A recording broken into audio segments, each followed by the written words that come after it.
ইসলামের ইতিহাসে মক্কায় যখন দুর্ভিক্ষ লেগে গেল, আল্লাহর নবী এক ইহুদির কাছ থেকে কিছু পয়সা হাওলাত করেছিলেন, 2000 দিরহাম। কয় হাজার?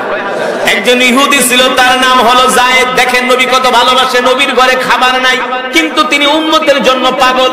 উম্মতের ঘরে খাবার নাই, সাহাবীদের ঘরে খাবার নাই, মক্কার মানুষের ঘরে খাবার নাই, অথচ নবীর নিজের চুলায় আগুন জ্বলে না। নবীজি কি করলেন? একজন ইহুদির থেকে 2000 দিরহাম হাওলাত করলেন। 2000 দিরহাম হাওলাত করে রুটি কিনে, জব কিনে সেগুলো গরিবদের মাঝে বিলিয়ে দিলেন। বিধবাদের ঘরে বাজার করে করে সেই বাজার পৌঁছে দিলেন। সুবহানাল্লাহ বলে। কিছু মানুষের মুখে আল্লাহর নবী অনাহারীর মুখে খাবার তুলে দিয়েছেন। এই 2000 দিরহাম কোন কোন বর্ণনায় আসছে আরো বেশি, কিন্তু আল বিদায়া ওয়ান নিহায়ার মধ্যে আসছে 2000 দিরহাম আল্লাহর নবী ইহুদির কাছ থেকে ক্রয় করে কিছু বাজার করে মক্কার মানুষদের ঘরে ঘরে পৌঁছে দিয়েছেন, ক্ষুধার্তদের ঘরে ঘরে পৌঁছে দিয়েছেন। ওই যে ইহুদির কাছ থেকে আল্লাহর নবী 2000 দিরহাম হাওলাত করেছেন, আল্লাহর নবী নিজের জন্য করেন নাই, মানুষের জন্য করেছেন। ইহুদিকে বলেছে, ইহুদি আমি যে তোমার থেকে দিরহাম গুলো নিলাম, এই দিরহাম গুলো আমি 1 মাস পরে দিব। কয় মাস? 30 দিন পরে দিব, এর আগে কিন্তু দিতে পারবো না। ইহুদি বলে, মুহাম্মদ শুধু 2000 কেন, 10,000 নিয়ে যাও, কোনো সমস্যা নাই। কিন্তু ইহুদির মনের ভিতরে ছিল শয়তানি, আল্লাহর নবী সেটা বুঝতে পারে নাই।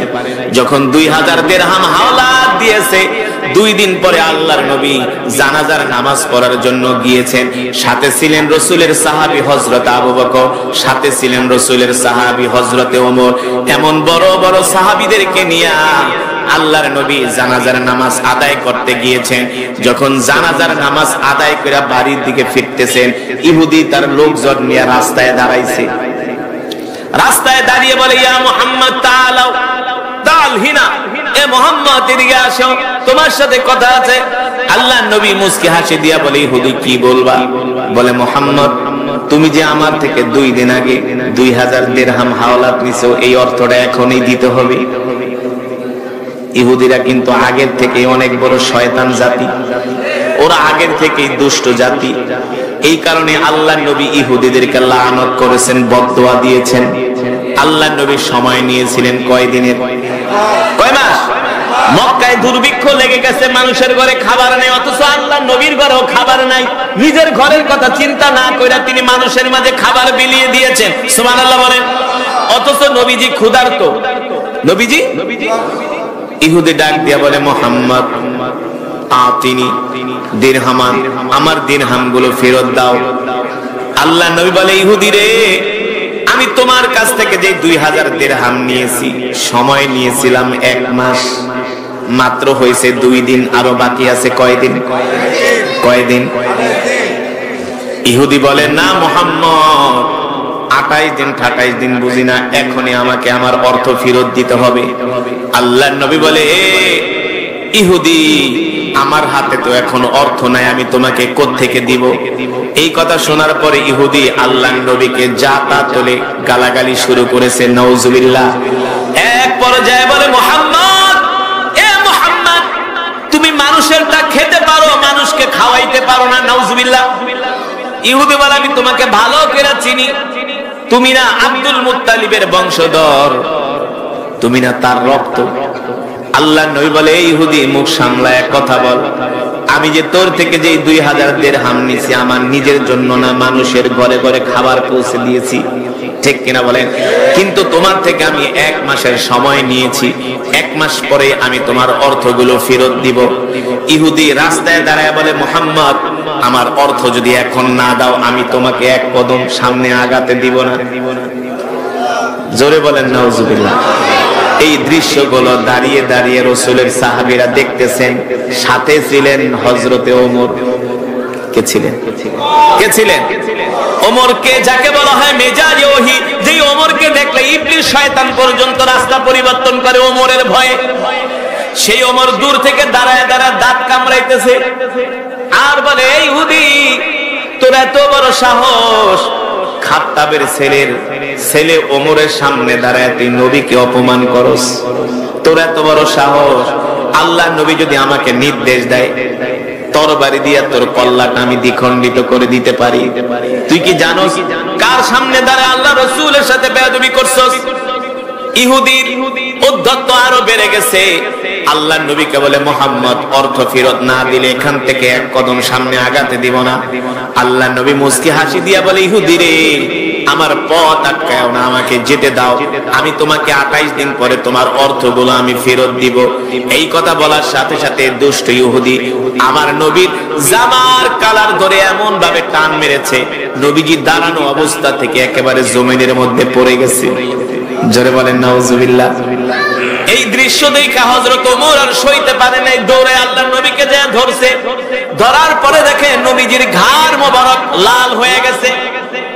এখন তো আর ওমর সইতে পারে না, তরবারি বের করে ইহুদির কল্লার মধ্যে ধরছে। এই ইহুদি, তোর এত বড় সাহস, খাত্তাবের ছেলে ওমরের সামনে দাঁড়ায় নবীকে অপমান করস, তোর কল্লাটা আমি 2 খণ্ড করে ফেলামু, তুই আমার নবীর সাথে বেয়াদবি করছস, আজকে ওমরের হাত থেকে বাঁচতে পারবি না। জোরে বলেন সুবহানাল্লাহ। আজকে খাত্তাবের ছেলে ওমরের হাত থেকে বাঁচতে পারবি না, তোর কল্লা আমি দ্বিখণ্ডিত করে দিব। আল্লাহর নবী দাঁড়ায় দাঁড়ায় মনে মনে বলে, ওমরকে না থামাইলে ইহুদিরে 2 টুকরা করে ফেলাইব। কারণ ওমরের রাগ সম্বন্ধে ইহুদিরা ভালোই জানে, ঠিক কিনা বলেন? ওমর এমন একজন মানুষ, ওহির মেজাজের মানুষ, যে ওমরের সিদ্ধান্ত অনুযায়ী আল্লাহ তাআলা কোরআনুল কারীমের 21 জায়গায় আয়াত নাযিল করেছে। আল্লাহর নবী নিজে বলছেন, লাউ কানা বাদি নাবিয়্যুল্লাহ কানা ওমর, লাউ কানা বাদি নাবিয়্যুল্লাহ কানা ওমর। আল্লাহ যদি আমার পরে কাউকে নবী বানায় পাঠাইতো, তাহলে ওমরকে আল্লাহ নবী বানায় পাঠাইতো। আল্লাহু আকবার। ওমর হলো গরম আর আবু বকর হলো, জোরে বলেন, ইসলামে গরমও আছে, কথা কয় না? ইসলামে গরমও আছে, নরমও আছে। ইসলামে নরম ওয়াজও আছে, আবার গরম ওয়াজও আছে। ইসলামে তসবিহ টিপা আছে, যে হাত দিয়া তসবিহ টিপে ওই হাতে আবার তরবারিও নিতে জানে। আমার নবী যখন যেমন তখন তেমন, কোন সময় ছিলেন নরম, কোন সময় ছিলেন গরম, ঠিক কিনা বলেন? আমার নবী যে হাত দিয়া তসবিহ টিপেছেন, ওই হাত দিয়ে আবার আল্লাহর নবী তরবারি চালিয়েছেন, তীর চালিয়েছেন, ঠিক কিনা বলেন?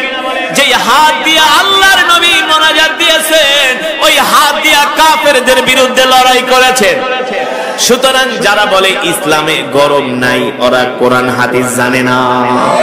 যদি ইসলামে গরম না থাকতো, আমার নবী 63 বছর জিন্দেগিতে 27 বার যুদ্ধের ময়দানে অংশগ্রহণ করেছে।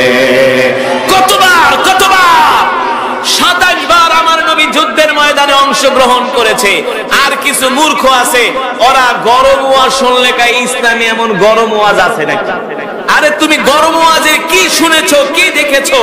আল্লাহর নবী যখন মদিনার মসজিদের মেম্বারে বসে গরম ওয়াজ করত, আল্লাহর নবীর চেহারা লাল হয়ে যেত, মনে হয় নবী এখনই জিহাদের ময়দানে কমান্ডিং করছেন। সুবহানাল্লাহ বলেন। তার মানে ইসলামে নরম আছে, গরমও আছে, আছে কি আছে না? ইসলামে ঠান্ডা মাথায় বুঝানো আছে, আবার না বুঝাইলে লোহার রড দিয়া বাইরাবাড়ি করাও আছে, ঠিক কিনা বলেন? তুমি নামাজ পড়বা না, তোমাকে ভালো করে বোঝানো হবে। যদি এই দেশে কোরআনের আইন থাকতো, নামাজ না পড়লে তাকে বেতাঘাত করা হতো। যদি আল্লাহর কোরআনের আইন অপমান করত, তাকে শিরচ্ছেদ করা হতো, ঠিক কিনা বলেন? ও মুসলমান, এমন নবীর কলার ধইরা, জামার কলার ধইরা টান মেরেছে। এই দৃশ্য দেখে হযরত ওমর আর সইতে পারলো না, খাপ থেকে তরবারি বের করে ইহুদির কল্লার মধ্যে ধরছে। এই ইহুদি, আজকে ওমরের হাত থেকে তোকে কেউ বাঁচাতে পারবে না। আমার নবীর সাথে বেয়াদবি করছস, তোর কল্লাটা আমি এখনই দ্বিখণ্ডিত করে দিব। আল্লাহ নবী তাকায় তাকায় দেখতেছেন ওমর ইহুদির গলার মধ্যে তরবারি ধইরা আছে। আল্লাহ নবী বলে, এখন যদি আমি ওমরে না থামাই, এক টান দিলেই তো ইহুদি শেষ, ঠিক কিনা বলেন? কিন্তু ইহুদি তো পাওনাদার, ইহুদি পাওনাদার। আল্লাহ নবী বলে, তাহলে তো আমি অর্থটাও দিতে পারবো না।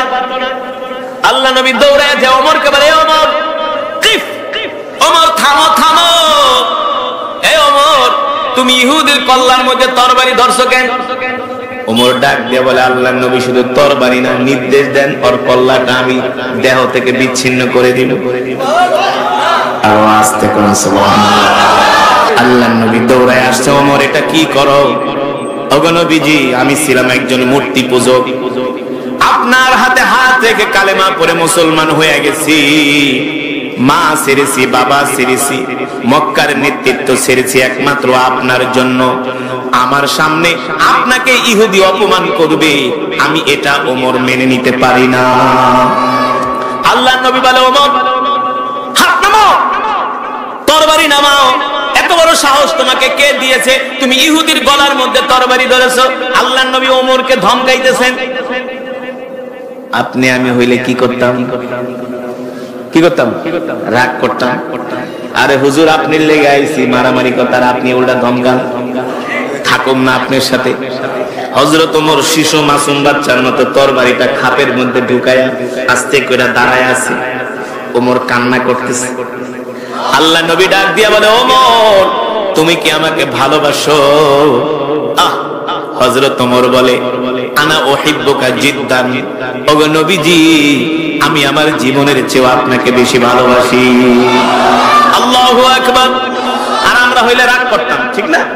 দৌড়মিয়া হুজুর, আপনি লেগে আইছি আর আপনি আমার উল্টা ধমকাইতেছেন। আল্লাহর নবী ডাক দিয়া বলে, ওমর কতটুকু ভালোবাসো? ওগো আল্লাহর নবী, ফিদাকা আবি ওয়া উম্মি ইয়া রাসূলুল্লাহ, আপনার জন্য আমার মা বাবা কুরবান হয়ে যাক, আমি কুরবান হয়ে যাই। আরো আস্তে কোন সুবহানাল্লাহ। এখানে শিখার আছে কি আছে না? কেমন করে সাহাবীরা নবীকে ভালোবাসতেন, ঠিক কিনা বলেন? আল্লাহ তাআলা কোরআনুল কারীমে সে কথাই বলছেন, কুল ইন কুনতুম তুহিব্বুনাল্লাহ ফাত্তাবিউনি ইউহিব্বুকুমুল্লাহ। এ দুনিয়ার মানুষ, তোমরা তোমার নবীকে ভালোবাসো। যদি নবীকে ভালোবাসো তাহলে আমার আল্লাহর ভালোবাসা পাবা, ঠিক কিনা বলেন?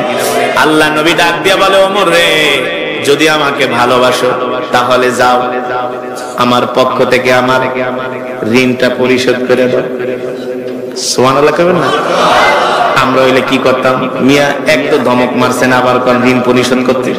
হ্যাঁ, হযরত ওমর ইহুদির হাত ধরে বলে, ইহুদি চল, আল্লাহর নবীর ঋণ আমার পক্ষ থেকে পরিশোধ করে দেওয়া হবে। এই ইহুদি কি নিবি? ইহুদি তো শয়তান। কি চাস? 2000 দিরহাম নিবি নাকি কি নিবি? আমি দিরহাম নিব না, আমাকে দিরহামের পরিবর্তে খেজুর দিতে হবে। সব জায়গায় ইহুদির ঝামেলা, বুঝেন নাই?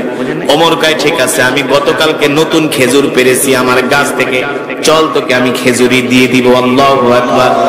ইহুদির হাত ধরে হযরত ওমর ইহুদিকে ওমরের বাড়িতে নিয়ে গেলেন। গোলামকে ডাক দিয়া বললেন, গোলাম, এ গোলাম, গোডাউনের দরজাটা খুলে দে। গোডাউনের দরজা খুলে দেওয়া হলো। ইহুদিকে বলা হলো, ইহুদি রে, এই ইহুদি শোন, তুই আল্লাহর নবীর কাছে যে কয় হাজার দিরহাম পাবি তার মূল্য সমমূল্য অনুযায়ী তুই খেজুর মেপে নিয়ে যা। ইহুদি তার লোকজন নিয়া 10টা বস্তা নিয়া 10 বস্তা খেজুর মাপতেছে। 10 বস্তা খেজুর মাপার পরে আল্লাহর নবী খবর পাঠাইছে, ওমর ইহুদিকে 10 বস্তা খেজুর তো দিবা, সাথে আরো 1 বস্তা বেশি দিবা। কেন? কেন? ওই যে তুমি ইহুদির গলায় তরবারি ধরছো, এই তরবারি ধরার কারণে তোমার পানিশমেন্ট, আরো 1 বস্তা বেশি দিবা। যেমন নবী তেমন তার সাহাবী, সুবহানাল্লাহ বলে। আমরা হইলে তো একেবারে শেষ করে ফেলাইতাম। মিয়া ঋণ পরিশোধ করতেছি, আবার কোন 1 বস্তা বেশি দিতে না? আপনার জন্য এত কিছু করলাম আর আপনি মারলেন আমাকে ধমক, কথা কেনা? আল্লাহু আকবার। এই কারণে আল্লাহর নবী বলেছেন, মিন আসহাবিকান নুজুম, মিন আসহাবিকান নুজুম, ইক্তাদাইতুম ইহতাদাইতুম। এ উম্মতেরা, তোমরা আমার সাহাবীদেরকে অনুসরণ করো। আমার এক একটা সাহাবী তোমাদের জন্য আদর্শ, তোমাদের জন্য তারকাতুল্য, ঠিক কিনা বলেন? দেখেন সাহাবীরা নবীকে কেমন করে ভালোবাসছে। এই কারণে তো আল্লাহ নবী বলে, উম্মত, আমার সাহাবীরা আমাকে কেমন করে ভালোবাসে দেখো। যদি তোমরা আমার সাহাবীদের মতো আমাকে ভালোবাসতে না পারো তাহলে তোমরা মুমিন হতে পারবে না। এবার ওমর ইহুদিকে ডাক দেয়া বলে, ইহুদি রে, কয় বস্তা নিছস? কয় 10 বস্তা, কারো 1 বস্তা বেশি নে। ইহুদিকে এটা আবার কেমন কথা? এত ভালো মানুষ তো দেখি নাই। ওমর ডাক দেয়া বলে, ইহুদি রে, এই যে আমি তোর গলায় তরবারি ধরছিলাম, এই কারণে আমার নবী আমার জরিমানা করে আরো 1 বস্তা বেশি দিয়েছেন, তোর সাথে যে আমি বেয়াদবি করছি। এই কথা শোনার পরে ইহুদির চোখ দিয়া ঝরঝর করে পানি পড়ছে। ইহুদি মনে মনে বলে, হায় রে, এত ভালো মানুষ, এত সুন্দর চরিত্রের মানুষ আমি আজ পর্যন্ত কোনোদিন মক্কায় দেখি না। সুবহানাল্লাহ। এমন ধৈর্য, এমন ধৈর্য, এমন ভালোবাসা আমি আজ পর্যন্ত কোনোদিন মক্কায় দেখিনি। আল্লাহু আকবার। এবার ইহুদি 11 বস্তা খেজুর মেপে রেডি। হযরত ওমর বলে, যাও ইহুদি, তুমি তোমার খেজুর নিয়ে বাড়িতে চলে যাও। ইহুদি কয়, না, খেজুর নিমো না। সুবহানাল্লাহ। কি করবে না? তা খেজুর না নিলে এত নাটক কেন করলি? না, আল্লাহ নবীর জামার কলারে ধরে টান দিলি, আল্লাহ নবীকে অপমান করলি, এখন খেজুর নিবি না? কত কিছু করলি। ইহুদি ডাক দিয়া বলে, ওমর, এ ওমর, আল্লাহ নবীর কথা শুনে 11 বস্তা খেজুর মাইপা দিয়া দিলা। আল্লাহ নবী আমার থেকে কত টাকা নিছে, কি করছে, কোন দিন নিছে, কোনো কিছু জিজ্ঞেস করলা না। হযরত ওমর ডাক দিয়া বলে, এই কথা আল্লাহ নবী আমাকে জিজ্ঞেস করতে বলে নাই, আমি কেন জিজ্ঞেস করব? কেমন ছিল নবীর প্রতি ভালোবাসা। সুবহানাল্লাহ বলে। এই কারণে তো আল্লাহ নবী বলেছেন, কে কে দ্বীনের জন্য কি কি দিতে চাও, জিহাদের ময়দানে যাব। এই কথা শোনার পরে হযরত আবু বকর বাড়িতে যায় গটি বাটি যা ছিল সব এনে আল্লাহ রাসূলের সামনে হাজির করছে। আল্লাহ নবী ডাক দিয়া বলে, আবু বকর, দেখতেছি পাক ঘরের লুসনিটা পর্যন্ত নিয়ে আসছো, খুন্তিটা পর্যন্ত নিয়ে আসছো, রুটি বানানোর তাওয়াটা পর্যন্ত নিয়ে আসছেন। আবু বকর, ঘরে কি কিছু রেখে আসেন নাই? হযরত আবু বকর বলে, আল্লাহর নবী, আপনি আনতে বলছেন, ঘরে যা ছিল সব বস্তা বাইন্দা নিয়ে আসছি আপনার মহব্বতে, আর আমি আমার ঘরের মধ্যে আল্লাহ রাসূলকে রেখে এসেছি। এই হলো সাহাবীদের ভালোবাসা আল্লাহর নবীর প্রতি। আল্লাহু আকবার। এবার আল্লাহর নবী রাহমাতুল লিল আলামিন ওমরকে নির্দেশ দেওয়ার পর ইহুদি খেজুর মেপে রেডি করেছে। হযরত ওমর বলে, ইহুদি, যাও যাও খেজুর নিয়ে যাও। ইহুদি বলে, খেজুর নিব না। কেন খেজুর নিবা না? খেজুর না নিলে এতক্ষণ পর্যন্ত এত ঝামেলা কেন করলা? ইহুদি ডাক দিয়া বলে, ওমর রে, একটা কারণ আছে, একটা কারণ আছে, এই কারণটা আমি তোমাকে বলবো। হযরত ওমর বলে, আমার শোনার দরকার নাই, আল্লাহর নবী কোনো কথা তোমার শুনতে আমাকে বলে নাই, আমি শোনার প্রয়োজন মনে করি না। আল্লাহু আকবার। তুমি পাওনাদার, আমি দেনাদার, যা পাইতা দিয়া দিছি, বাড়িতে চলে যাও। এবার ইহুদি ডাক দিয়া বলে, ওমর, একবারের জন্য আমার একটু পরিচয় জিজ্ঞেস করো। হযরত ওমর বলে, না। দ্বিতীয়বার বলে, ওমর, আমার পরিচয় জিজ্ঞেস করো। হযরত ওমর বলে, না। তৃতীয়বার বলে, ওমর, একবার একটু আমার পরিচয় জিজ্ঞেস করো। হযরত ওমর বলে, না। চতুর্থবার যখন অনুরোধ করতেছে, হযরত ওমর ডাক দিয়া বলে, কি তোমার নাম, কি তোমার পরিচয়? আইনাল বিলাদ, আইনাল বিলাদ, আইনা সাকিন, কোথায় থাকো, কি তোমার নাম, কোথায় তোমার বাড়ি? ইহুদি ডাক দিয়ে বলে, ওমর, তুমি কি যায়েদের নাম শুনেছো? নাম কি? আরো জোরে বলেন, তুমি কি যায়েদের নাম শুনেছো? এই কথা শোনার পরে হযরত ওমর ছিলেন বসা, তিনি এক লাফ দিয়া দাঁড়ায় গেল। শুনছি মানি, যায়েদ তো হলো ইহুদিদের সবচেয়ে বড় আলেম, যিনি কিনা পুরা তাওরাত মুখস্থ করছে, যিনি কিনা পুরা তাওরাতের হাফেজ, ইহুদিদের সবচেয়ে বড় পণ্ডিত। যায়েদ ইহুদিদের সবচেয়ে বড় আলেম, যিনি কিনা তাওরাত মুখস্থ করেছেন। তাওরাত এমন একটা কিতাব, কোরআনুল কারীমের মধ্যে 114টা সূরা, আর তাওরাতের মধ্যে 1000 সূরা। কয় হাজার? জোরে বলেন। সূরা নাসের মধ্যে মাত্র 5 আয়াত, আর তাওরাতের যেটা সবচেয়ে ছোট সূরা, ওইটার আয়াত সংখ্যা হলো 1000। এবার বুঝেন কত বড় কিতাব ছিল। তাওরাত পুরোটা মুখস্থ করছে এই ইহুদি আলেম যায়েদ। হযরত ওমর তাজ্জব হয়ে গেছে, ইহুদি, তুমি এত বড় কিতাবের আলেম হাফেজ, তুমি এত বড় ধর্মীয় গুরু হয়ে আমার নবীর সাথে কিভাবে তুমি বেয়াদবি করলা? তুমি কি জানো না আমার নবী রাহমাতুল লিল আলামিন, আমার নবী সত্য নবী? এই কথা শোনার পরে ইহুদি যায়েদ চোখের পানি ছেড়ে দিয়া কান্না কইরা বলে, ওমর, আমি জানি, তোমার নবী শেষ নবী, তোমার নবী মুহাম্মদ সাল্লাল্লাহু আলাইহি সাল্লাম তিনি হলেন আল্লাহর আখেরি পয়গম্বর। এই কথা তাওরাতের মধ্যে আসছে। যদি তাওরাতের মধ্যে তুমি পড়ে থাকো আমার নবীর জামার কালার ধরে কিভাবে এইভাবে টান মারলা, আমার নবীকে কেন অপমান করলা ইহুদি বলো। এবার ইহুদি ডাক দিয়ে বলে ওমর রে, তাওরাতের মধ্যে আসছে শেষ জামানায় একজন নবীর আবির্ভাব হবে যার নাম হবে মুহাম্মদ ইবনে আব্দুল্লাহ, যিনি হবেন ধৈর্যের পাহাড়, যিনি হবেন ধৈর্যের সাগর। মানুষ তাকে কষ্ট দিবে, সে কোনোদিন মানুষকে কষ্ট দিবে না। আল্লাহু আকবার। মানুষ তার উপর অত্যাচার করবে, সে কোনো মানুষের থেকে প্রতিশোধ নিবে না। সুবহানাল্লাহ। আমি তো তোমার নবীর সাথে আগে এমন ভাবে মিশি নাই, শুধু তোমার নবীর ভিতরে ধৈর্য আছে কিনা, যদি ধৈর্য থেকে থাকে তাহলে বুঝবো তিনি সত্য নবী, কোনো সন্দেহ নাই। এই বিষয়টা বোঝার জন্য, অনুধাবন করার জন্য, জানার জন্য আমি তোমার নবীকে ইচ্ছা করে 2000 দিরহাম হাওলাত দিছি। আমি তোমার নবীকে যে অপমান করছি এটা আমি শুধু জানার জন্য, যিনি শেষ জামানার নবী হবেন তিনি কোনোদিন মানুষের মনে কষ্ট দিবেন না। আল্লাহু আকবার। এ ওমর, এই পর্যন্ত আমি তোমার নবীকে যত কষ্ট দিছি তোমার নবী আমাকে কোনো উচ্চবাচ্য করে নাই। তোমার নবীর গায়ে আমি হাত দিছি, তোমার নবী চাইলে আমার কল্লা উড়াইয়া দিতে পারতেন, ঠিক কিনা বলেন? তোমার নবী কোনোদিন আমার সাথে খারাপ ব্যবহার করেন নাই। ওমর রে, আমি সিদ্ধান্ত নিয়েছি যেই নবীর চরিত্র এত সুন্দর, যেই নবীর আখলাক এত সুন্দর, যেই নবী মানুষকে এত ভালোবাসে, নিজে না খেয়ে মানুষকে খাওয়ায়, নিজের পেটে খাবার নাই, অনাহারের মুখে খাবার তুলে দেয়। ওমর, আমি সিদ্ধান্ত নিয়েছি আমি সেই নবীর হাতে হাত রেখে এখনই কালেমা পড়ে মুসলমান হয়ে যাব। আল্লাহু আকবার। জোরে বলেন আল্লাহু আকবার। ওমর, রাগ করো না, একটু সুযোগ দাও ওমর, আমাকে তোমার আখেরি নবীর কাছে নিয়ে চলো, তোমার নবীর কাছে নিয়ে চলো, আমাকে তোমার নবীর হাতে হাত রেখে কালেমা পড়ে মুসলমান বানায় দাও। আল্লাহু আকবার। এবার হযরত ওমর ওই ইহুদির হাত ধরে দুইজনে হাসতে হাসতে আল্লাহর নবীর দরবারে যাইতেছে। দূর থেকে আল্লাহর নবী তাকায় তাকায় দেখতেছেন ওমর ইহুদির হাত ধরে ধরে আল্লাহর নবীর বাড়ির দিকে নিয়ে আসতেছেন। যখন নবীজির ঘরের ভিতরে ঢুকলেন হযরত ওমরকে আল্লাহর নবী ডাক দিলেন, ওমর, এ ওমর, যে ইহুদির কল্লা কাটার জন্য তার গলায় তরবারি ধরলা, ওই ইহুদির হাত ধরে ধরে আমার বাড়িতে নিয়ে আসলা, কারণটা কি?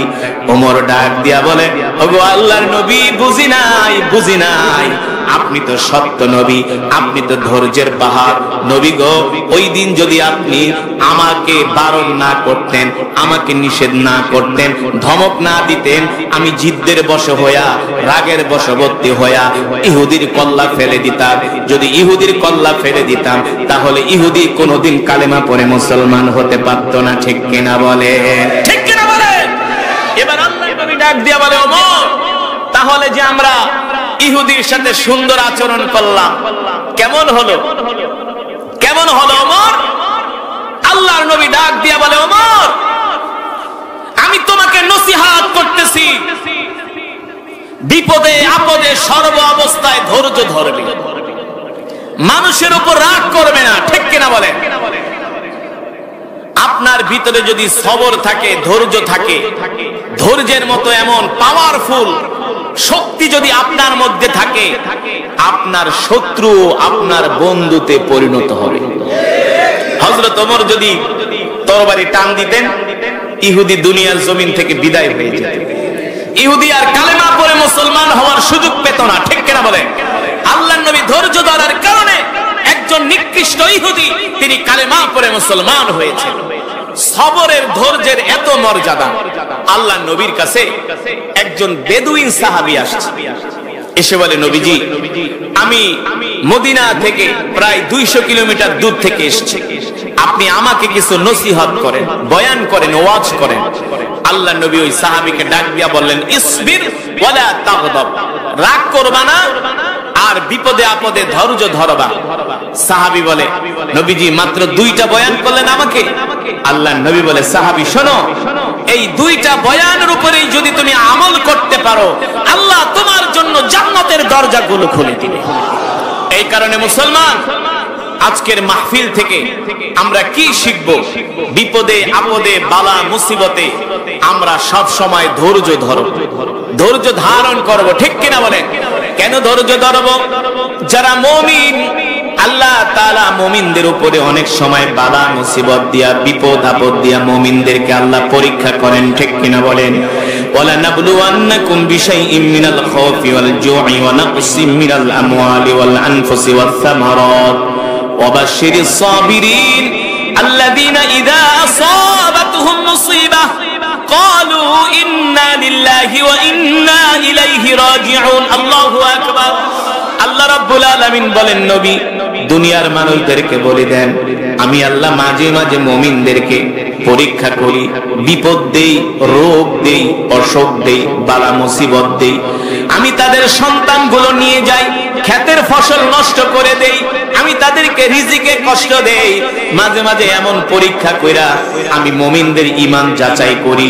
যখন মুমিনের উপরে কোনো বালা মুসিবত আসে, মুমিন সবর করে আর বলে, আল্লাযীনা ইযা আসাবাতহুম মুসিবাতুন ক্বালু ইন্না লিল্লাহি ওয়া ইন্না ইলাইহি রাজিউন। মুমিন যতই বিপদ আপদে পড়ুক না কেন, মুমিন বিপদে পড়ার পরে সর্বপ্রথম বলে ইন্না লিল্লাহ, ঠিক কিনা বলে? অনেক বড় বিপদের কথা শুনলে আমরা ইন্না লিল্লাহ বলি কি বলি না? আল্লাহর নবী বলে, উম্মত বিচলিত হবে না, শঙ্কিত হবে না, ভয় পাবা না, ভেঙে পড়বা না, আল্লাহর উপরে সবর করবা। যদি কোনো বিপদ আপদ আসে আল্লাহ তাআলার কাছে সাহায্য চাইবা। কিভাবে সাহায্য চাইবা? 2 রাকাত নামাজ পড়ে সাহায্য চাইবা। যারা বিপদে আপদে বালা মুসিবতে আল্লাহ তাআলার কাছে সাহায্য চায়, আল্লাহ রাব্বুল আলামিন তাদের বিপদ আপদগুলো দূর করে দেয়, ঠিক কিনা বলে? ঠিক কিনা বলে? এই কারণে আমরা বিপদে আপদে বালা মুসিবতে সব সময় আমরা সবর করব, ধৈর্য ধরব, আর মানুষের সাথে সুন্দর আচরণ করব। রাজি আছেন? রাজি আছেন ইনশাআল্লাহ? আজকের মাহফিল থেকে এটাই শিক্ষা নিয়ে যান, মাত্র 2টা কথা। রাগ করবেন না, রাগ করবেন না, রাগকে সংবরণ করেন। আর যত কঠিন পরিস্থিতি আসুক না কেন, এই কঠিন পরিস্থিতিতে ধৈর্য ধরা শিখুন, সবর করা শিখুন। যাদের মধ্যে ধৈর্যের গুণ আছে, আল্লাহ নবী বলে তারা হলো মুমিন। তারা হলো কি? মুমিন। কিন্তু আমাদের সমস্যা এটা, আমরা ধৈর্য ধরতে জানি না। আমাদের মধ্যে শুধু রাগ আর রাগ, ঠিক কিনা বলেন? কেউ একটা গালি দিলে আমরা আরো 3টা দিই না? এটা আল্লাহ রাসূলের আদর্শ নয়। কেউ একটা ধমক দিলে নগদেই এই বেটা ঠ্যাং ভাঙা ফেলামু, আমার বাড়ির সামনে দিয়ে গেলে আয় সামনে, ঠুনকো কথাবার্তা নিয়ে আমরা মাথা ফাটাফাটি করি। আল্লাহর নবী বলে এটা আমার চরিত্র নয়, এটা আমার আদর্শ নয়। আল্লাহর নবী সেই কথাই বলেন, আমার আদর্শ হলো আফসুস সালাম ওয়া আতঈমুত তাআম লিনুল কালাম। এক মুসলমান আর এক মুসলমানকে সালাম দিবে, এটা হলো নবীর চরিত্র, ঠিক কিনা বলেন? ওয়া আতঈমুত তাআম, ক্ষুধার্তদেরকে খাওয়াবে, গরিব মানুষদেরকে খাওয়াবে, অনাহারের মুখে খাবার তুলে দিবে। যেমন করে আল্লাহর নবী ওই ইহুদির কাছ থেকে টাকা হাওলাত করে, দিরহাম হাওলাত করে দুঃখী দরিদ্র মানুষের মুখে খাবার তুলে দিয়েছেন, ঠিক কিনা বলেন? আল্লাহর নবী বলে দুঃখী দরিদ্রদের মুখে খাবার তুলে দিব। লিনুল কালাম, এক মুসলমান আর এক মুসলমানের সাথে নরম ভাষায় কথা বলবে। আল্লাহু আকবার। আল্লাহ তাআলা আমাদের সকলকে আল্লাহ তাআলার হুকুম আর মুসলমান মুসলমানের সাথে অন্য ধর্মাবলম্বীদের সাথেও যেন আমরা সুন্দর আচরণ করতে পারি, সুন্দর আখলাক, সুন্দর ব্যবহার দেখাতে পারি। বিপদে আপদে বালা মুসিবতে যেন আমরা ধৈর্য ধরতে পারি। আর জীবনে আল্লাহ তাআলা যতদিন আমাদেরকে বাঁচায় রাখবেন, আল্লাহর হুকুম 5 ওয়াক্ত নামাজ যেন জামাতের সাথে আদায় করতে পারি। আল্লাহ আমাদের তৌফিক দান করুন, বলি আমিন। আল্লাহ রাব্বুল আলামিন সে কথাই কোরআনুল কারীমের মধ্যে বলছেন, কুল ইন কুনতুম তুহিব্বুনাল্লাহা ফাত্তাবিউনি ইউহিব্বুকুমুল্লাহ ওয়া ইয়াগফির লাকুম যুনুবাকুম ওয়াল্লাহু গফুরুর রহিম। আল্লাহ রাব্বুল আলামিন বলেন, নবী দুনিয়ার মানুষদেরকে বলে দেন, এ দুনিয়ার মানুষ, তোমরা যদি আল্লাহ তাআলার ভালোবাসা পেতে চাও, তাহলে সর্বপ্রথম তোমরা তোমাদের নবীকে ভালোবাসো, ঠিক কিনা বলেন? এই জীবনের চেয়ে নবীকে ভালোবাসতে হবে, ঠিক কিনা? সন্তানের চেয়ে প্রিয় নবীকে ভালোবাসতে হবে, স্ত্রীর চেয়ে প্রিয় নবীকে ভালোবাসতে হবে। এই কথা কি আমার নাকি? কে বলেছেন? আরো জোরে বলেন। আমার রবের কথার মধ্যে কোনো সন্দেহ নাই, সন্দেহের অবকাশ নাই, ঠিক কিনা বলেন? আল্লাহ তাআলা কোরআনুল কারীমের মধ্যে বলেন, যালিকাল কিতাবু লা রাইবা ফীহি হুদাল লিল মুত্তাকিন। আল্লাহু আকবার। আল্লাহ তাআলা বলে, আমার কোরআনের মধ্যে কোনো সন্দেহ নাই, সন্দেহের অবকাশ নাই, ঠিক কিনা বলেন? আল্লাহ তাআলা সেই কোরআনের ভিতরে বলছেন, কুল ইন কুনতুম তুহিব্বুনাল্লাহ ফাত্তাবিউনি ইউহিব্বুকুমুল্লাহ। এ দুনিয়ার মানুষ, তোমরা তোমাদের নবীকে ভালোবাসো। যদি আমাকে পেতে চাও তাহলে তোমরা তোমাদের নবীকে ভালোবাসো। যদি তোমরা নবীকে ভালোবাসতে পারো, তার আনুগত্য করতে পারো, তার ইতাআত করতে পারো, তাহলে তোমরা আমার ভালোবাসা পাবে। আর যদি আমার ভালোবাসা পাও, ওয়াগফির লাকুম যুনুবাকুম আল্লাহু গফুরুর রহিম, তাহলে আমি আল্লাহ তোমাদের সব গুনাহগুলো maaf করে দিব। ও মুসলমান, আমরা নবীকে কেন ভালোবাসবো? কারণ কি? কারণ আছে কি আছে না? আর যারা বলেন আছে কি আছে না? আল্লাহ তাআলা সেই কথাই কোরআনুল কারীমের মধ্যে বলছেন, লাকাদ জাআকুম রাসূলুম মিন আনফুসিকুম আজিজুন আলাইহি মা আনিতুম হারিসুন আলাইকুম বিল মুমিনিনা রাউফুর রহিম। ফাইন তাওয়াল্লাউ ফাকুল হাসবিয়াল্লাহু লা ইলাহা ইল্লা হু আলাইহি তাওয়াক্কালতু ওয়া হুয়া রাব্বুল আরশিল আযীম। আল্লাহু আকবার। আল্লাহ তাআলা কোরআনুল কারীমের মধ্যে বলছেন, এ দুনিয়ার মানুষ, আমি আল্লাহ তোমাদের মধ্য থেকে তোমাদের জন্য এমন একজন নবী পাঠাইছি, যেই নবী কিনা তার জীবনের চেয়েও তোমাদেরকে ভালোবাসে। আমাদের নবী তার জীবনের চেয়েও আমাদেরকে ভালোবাসে। শুধু তার জীবনের চেয়েও না, তার পরিবারের চেয়েও আমাদেরকে ভালোবাসে। শুধু তার পরিবার না, তার সন্তানের চেয়েও আমাদেরকে ভালোবাসে। শুধু তার সন্তান না, তার কলিজার টুকরা ফাতেমা, এমনকি তার চাচা আব্বাসের চেয়েও আমাদেরকে ভালোবাসে। আল্লাহর নবী বলতে পারেন, হুজুর কিভাবে নবী আমাদেরকে ভালোবাসে? আল্লাহর নবী যতগুলো দোয়া করেছেন, সব দোয়ার ভিতরে শুধু ইয়া উম্মতি বলেছেন, ঠিক কিনা বলেন? নবীজি জিহাদের ময়দানে যে উম্মতি বলেছেন, নবীজি সিজদায় পড়ে উম্মতি বলেছেন।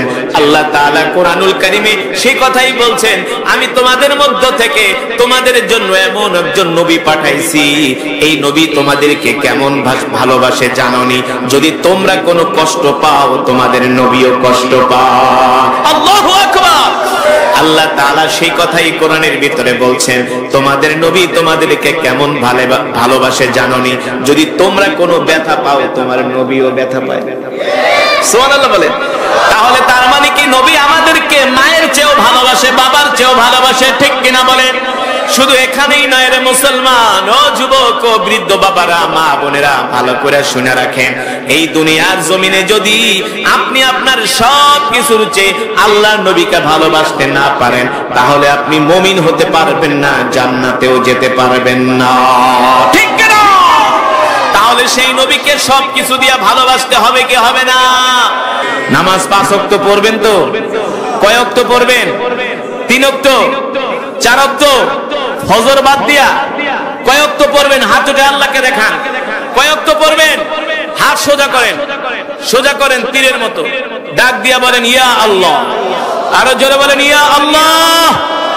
ওয়াদা করলাম আর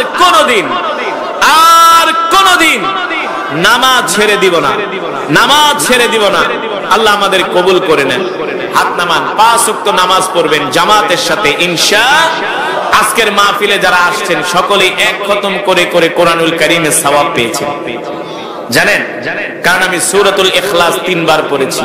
হাদিস শরীফে আসছে, আল্লাহর নবী বলেন, কেউ যদি সূরাতুল ইখলাস 3 বার পড়ে, আল্লাহ তাআলা তার আমল নামায় পূর্ণ এক খতম কোরআনুল কারীমের সওয়াব দান করে। নিঃসন্দেহে আল্লাহ তাআলা আমাদের আমল নামায় এক খতম কোরআনুল কারীমের সওয়াব দান করেছেন। প্রতি হরফে 10টি করে নেকি দান করেছেন।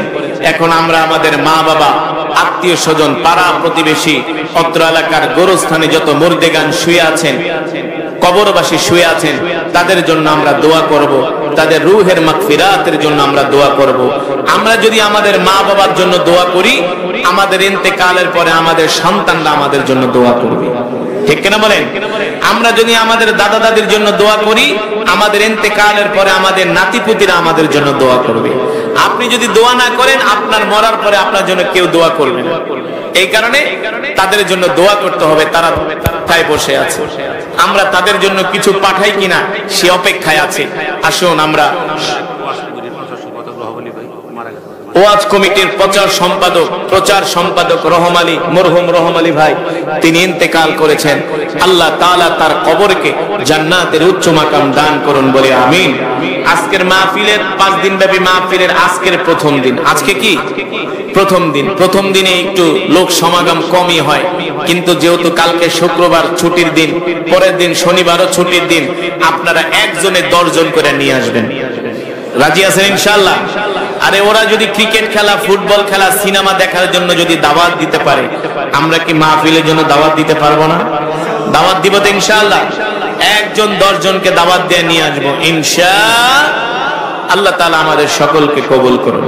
দুরূদ শরীফ পড়ি। আল্লাহুম্মা সাল্লি আলা আরসালাহু বিল হাক্কি বাশীরান ওয়া নাযীরা وداعيا إلى الله بإذنه وسراجا منيرا أما بعد فأعوذ بالله من الشيطان الرجيم بسم الله الرحمن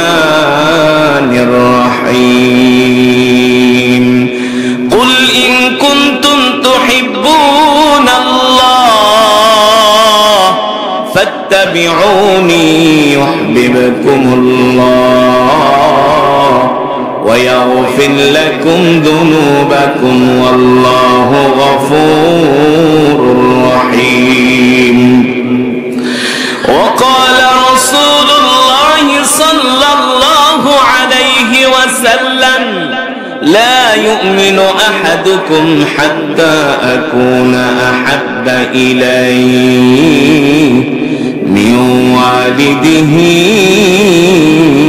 وولده والناس أجمعين أو كما قال النبي عليه الصلاة والسلام فقد قال الله تبارك وتعالى إن الله وملائكته يصلون على النبي يا أيها الذين آمنوا صلوا عليه وسلموا تسليما محبت आवाज করে দরুদ পড়ি اللهم صل على محمد وعلى آل محمد আরো আওয়াজ হবে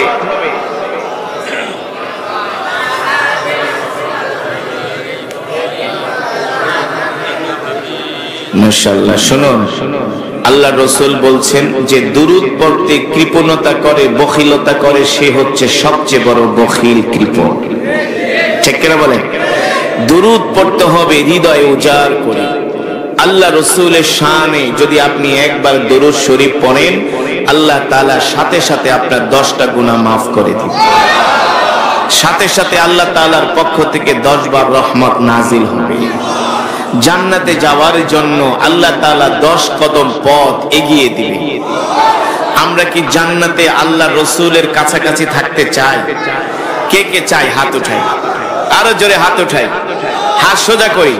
আমরা চাই। আল্লাহ কবুল করুন বলি আমি। হাত নামান। যদি জান্নাতে পেয়ারা নবীজির কাছাকাছি থাকতে চান, নবীজির সাথে থাকতে চান, তাহলে আল্লাহর নবী বলে, উম্মত আমার নামে বেশি করে দরুদ পড়ো। আমার নামে কি করো? বেশি করে দরুদ পড়ো। সুবহানাল্লাহ। কোরআনুল কারীমের তেলাওয়াতের পরে, নামাজের পরে এর চেয়ে আর উত্তম আমল হতে পারে? রাসূলের শানে দরুদ। আসুন মোহাব্বতের সাথে আরেকবার পড়ি। আল্লাহুম্মা বারিক আলা মুহাম্মাদ ওয়া আলা আলি মুহাম্মাদ কামা বারাকতা আলা ইব্রাহিম। মাশাআল্লাহ মাশাআল্লাহ। বালাগাল উলা বিকামালিহি কাশাফাত দুজা বিজামালিহি হাসানাত জামিউ খিসালিহি।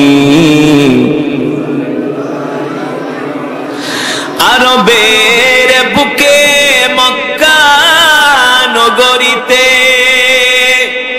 যেথায় মা আমিনার ঘর,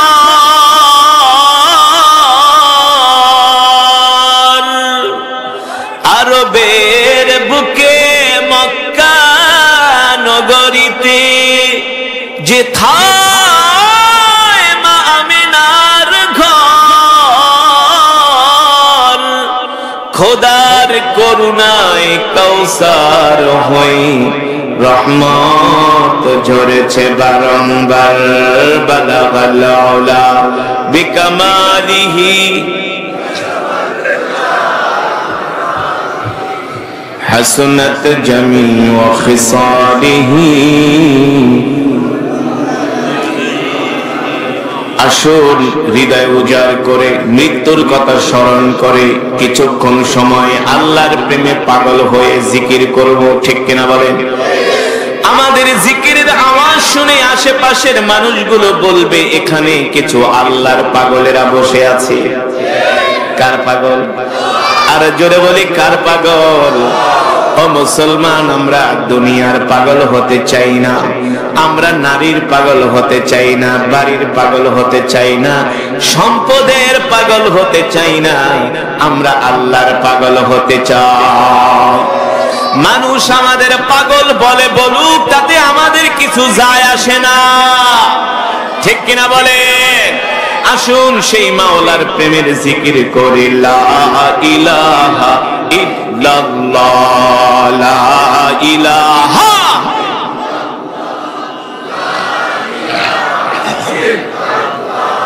লা ইলাহা ইল্লাল্লাহ, লা ইলাহা লা ইলাহা ইল্লাল্লাহ, লা ইলাহা লা ইলাহা ইল্লাল্লাহ, লা ইলাহা ইল্লাল্লাহ, লা ইলাহা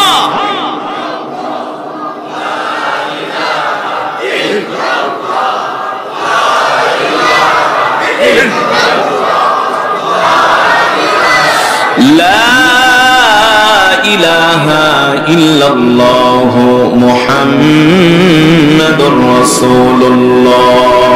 মুহাব্বতের সাথে পড়ি সাল্লাল্লাহু,